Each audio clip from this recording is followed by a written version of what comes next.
बड़ू गोर बड़ी चिकनी हो ऐसा माल नहीं देखनी।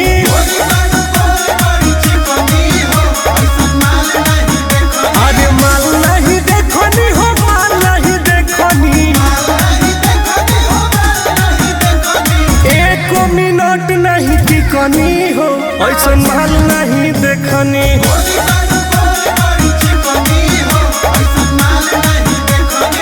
एकदम रसिया लगता है।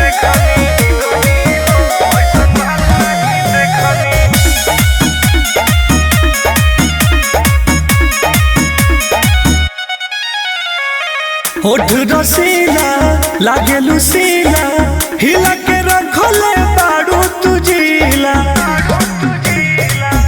चाकर तोर कमरिया